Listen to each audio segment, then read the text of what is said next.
evening, folks, and welcome to Closer Look Channel 123.45 News. My name is Ben Bartley, and this is Christine Jang. Tonight we will take a closer look at Chris Crow's novel, Mississippi Trial 1955, and compare it with the real story. That's right. We will see how accurate the novel is and how much of it was true or not. We'll go over to Dab and Black, who have more details on the setting. Hiram Hilburn lived in Greenwood, Mississippi when he was visiting his grandparents. As for Emmett Till, he was staying in Money, Mississippi. According to EmmettTillMurder.com, Emmett Till did in fact stay in Money, Mississippi with his uncle Moses Wright. So, what about the Bryant store? Is that a real place? Yes, it is. It's right behind me. And based on research, the Tallahatchie River is also real. And Emmett Till was, in fact, thrown into that same river, the Tallahatchie River, where Hiram and Naomi met, is also real. And also, the courthouse where they held the trial, is that a real place, or is that made up? Yes, it is real. From what I've been reading on novellinks.org, the Tallahatchie courthouse is not made up. It's not a made-up place. You can probably even visit it today. Well, that gives us a very good insight on the setting. It seems that the places that the author put in there are mostly realistic. Thanks a lot, Davin. We'll be back after this break with more. Do you need a lawyer? Do you need an okay lawyer? Do you need a good lawyer? Call Crowder Law Firm today. Just call 262-827-9326. 7 calls, that's all. I want to get on that. And now to our other news correspondent, Passion Mans. She will give us some ideas on what the characters in this book and murder are. Fact or fiction. Now to you, Passion. Thanks, Ben and Christine. These characters will crack the case. They are the key to the murder and the best way to find more evidence of this murder case. Well, can you tell us which of the characters in this novel are real and which of them are fictional characters? Sure. Well, Hiram and his whole entire family are fictional. So is R.C. and Naomi.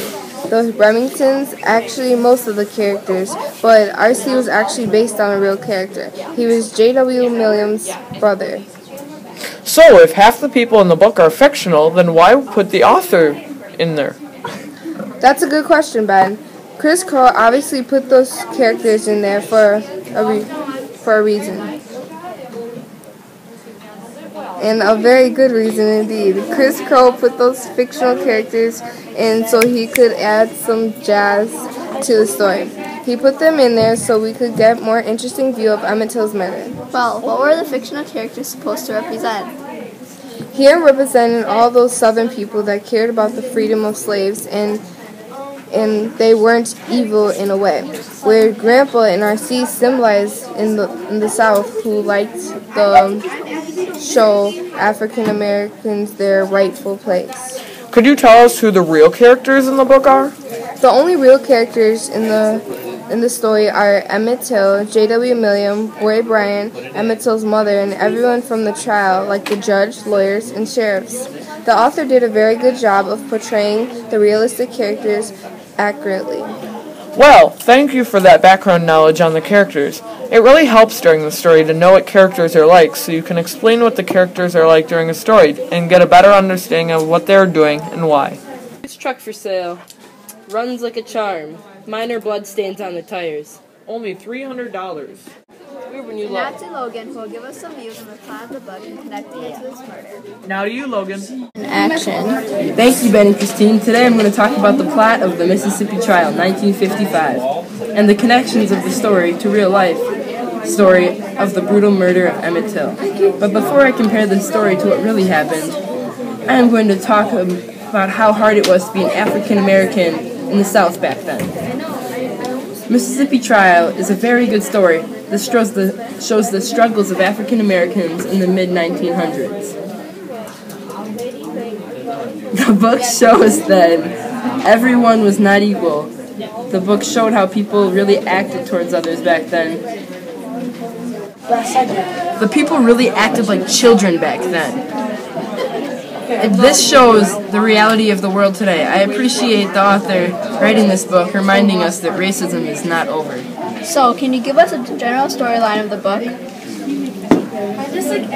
Well, Hiram stays the summer at his grandpa's and grandma's house because his father was in World War II. Hiram's dad is out of the war when Hiram is about 16 when he wants to go to high school in Arizona.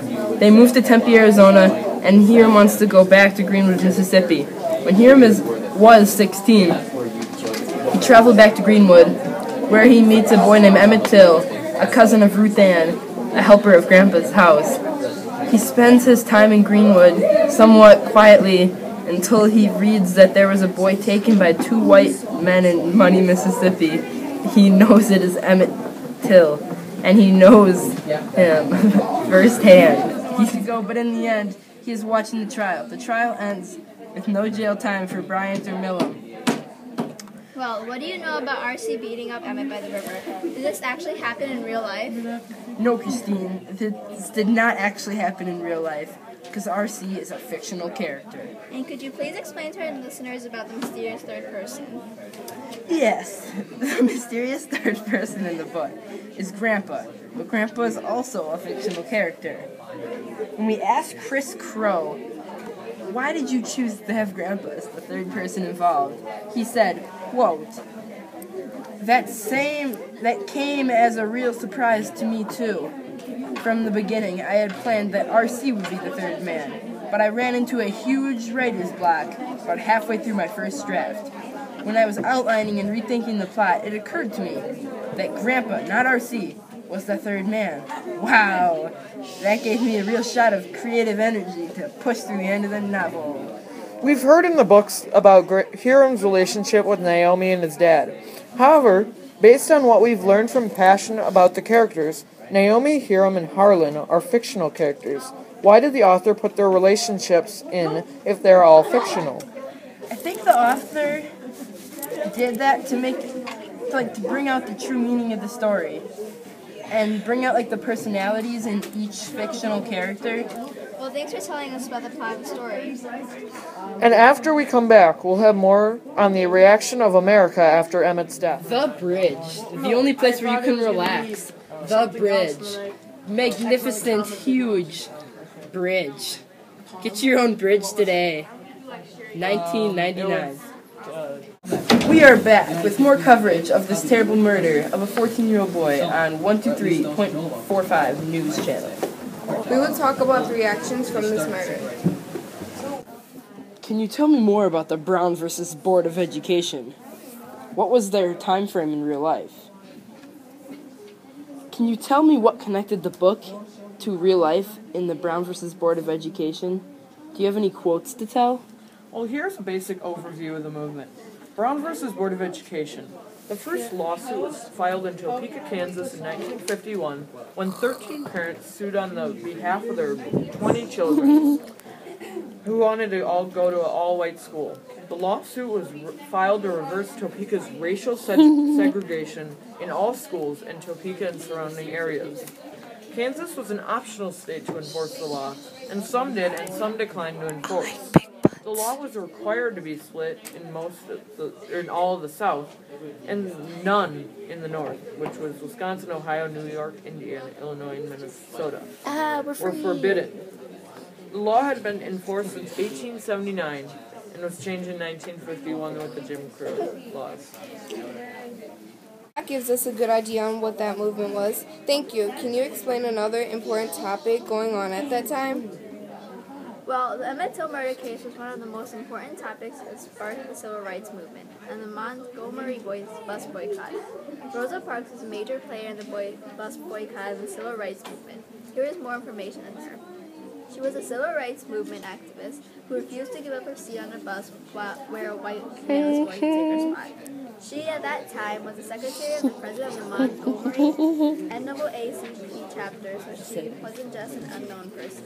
She died on October 25, 2005, at the age of 92. There are memorials of where she got onto the bus and has an actual bus in the Henry Ford Museum in Dearborn, Michigan. James F. Blake was a bus driver that Parks refused to give her seat up to. She stood for civil disobedience, and she moved to Detroit, Michigan in 1988. She was the secretary of a U.S. representative, and she received the Spring Guard Medal, the Presidential Medal of Freedom, the Congressional Gold Medal, and a statue in the National Cemetery. Explain what the civil rights movement is in the more detail. Here's the civil rights movement. The movement was from everyone from Emmett Till to Martin Luther King Jr. Here are some facts about the civil rights movement. The movement took place mostly through the 1950s to the 1980s around the world. The campaigns usually included civil fairness without racial or violent actions towards other people. The discrimination of races has been since the Jim Crow laws established in 1890. Jim Crow was never a real person. It was actually more importantly the crow, which the crow was a crow and stick dance done by the African Americans during the time of slavery. The American Civil Rights Movement went from 1896 to 1954. So can you tell me what the world acted with this? The world reacted very badly to Brian Milam. The case was actually brought to some other segregated countries and overlooked very harshly. The case was thought as irrational and was actually reviewed by the FBI in 2007, and much more evidence was found. They discovered that Leslie Milam's brother, confessed on his deathbed as he was dying from cancer that he was probably murdered. And that makes sense because it was said by Chris Crow that there are probably 4 to 5 people in the murder, and he was one of the other 2 to 3 people, according to law2.umkc.education. Thank you, Ben, for all the good information, and I hope that our viewers learned something during this show. Well, that's a wrap for today's show. Our hearts go out to Emmett Till's family and friends. But for now, this has been Mississippi Trial, channel 13.459 News. Thank you for listening and have a really wonderful rest of the evening. Then why would the author put them in there? That's a good question, Christine. Chris Crow, obviously, it said. I know it did. You're starting. Action. Pause it. Okay. You guys start. No, you don't. No, you You start. say, can you tell me more about the Brown versus Board of wrap for today's show? Our hearts go out to Emmett Till's family and friends. But for now, this is a Mississippi That's a wrap, Good evening, folks, and welcome to Closer Look Channel 123.45 News. My name is Ben Bartley, and this is Christine Jang. Tonight, we will take a closer look at Chris Crow's novel, Mississippi Trial. Oh, what the heck? Okay. Don't touch it, dude. We're gonna crop everything out and use the rest as bloopers. Like, just leave this. Now this is probably gonna be a blooper. No. Okay. Okay, stop that. Oh. Can you tell me more about the Brown versus Board of Education? Was their first time frame in real life? Can you tell me more about the Brown versus Board of Education? What was their first time frame in real life? Can you tell me what? This is what 2 times? That was you, Ben. That was you. First, we'll go over to Dab and Black, who will have more details on the setting. Oh, I'm Hilburn, lived in Greenwood, Mississippi, as I am currently in Mississippi, but not Greenwood. This is Money, Mississippi at Bryant's store. But anyway, so he was living in Greenwood, Mississippi when he visited his grandparents. And until did, in fact, happen in real life. He was in real life, actually. I'm not good with this. Kevin.